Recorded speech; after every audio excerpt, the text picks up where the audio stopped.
Cette année marque le 20e anniversaire du décret du 26 septembre 2003 qui institua cette journée nationale d'hommage aux morts pour la France pendant la guerre d'Algérie et les combats du Maroc et de la Tunisie. Cette journée a été fixée au 5 décembre, en référence à la date d'hommage rendue le 5 décembre 2002 lors de l'inauguration du mémorial national situé quai Branly à Paris.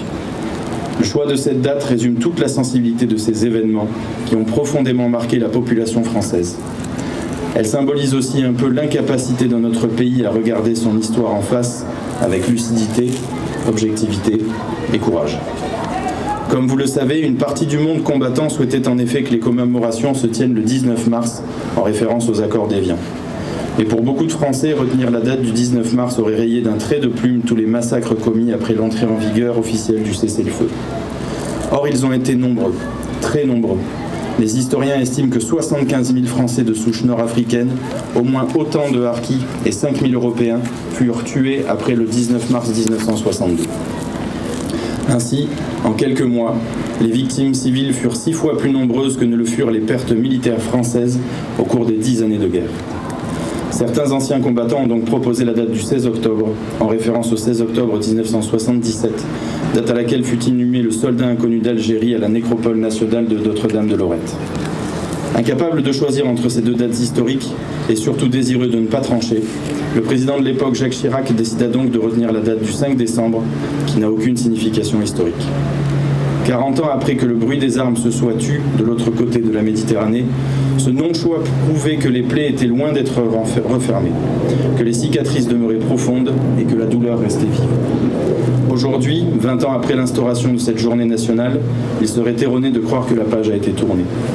Comment pourrait-il en être autrement quand les gouvernants algériens font sans cesse porter la responsabilité de leur propre défaillance et incompétence au passé colonial de la France ?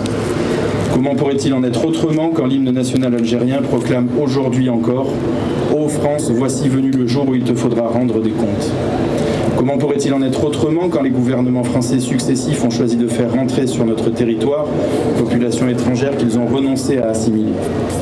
C'est pourquoi cette cérémonie patriotique est si particulière. Elle marque une victoire militaire, mais une défaite politique. Une faute politique, pourrait-on dire d'ailleurs. Mais il y a d'autres lieux et d'autres occasions d'évoquer ce sujet. Aujourd'hui, nous sommes rassemblés pour rendre hommage à nos morts, aux plus de 23 000 soldats morts pour la France en Afrique du Nord, et leur mort nous impose le silence et la reconnaissance.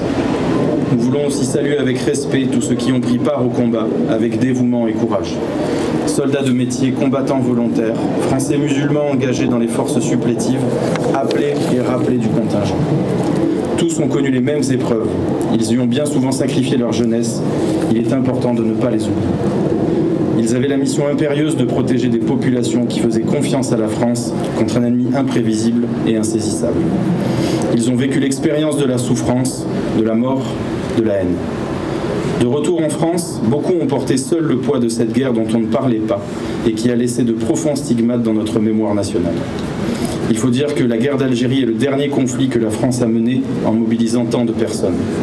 C'est surtout la dernière fois de notre histoire que nous avons fait massivement appel au contingent.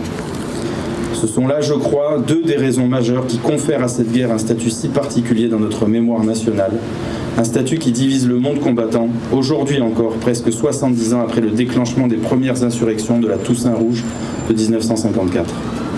Sa singularité provient aussi du fait que la fin des combats ne signifia pas le début de l'apaisement.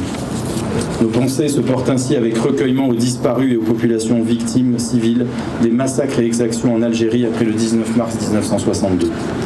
Nous pensons aux rapatriés, aux pieds noirs et harkis, qui, dans l'improvisation, dans la hâte, durent quitter l'Algérie pour la France, soudainement arrachés à cette terre qui pour beaucoup était toute leur vie.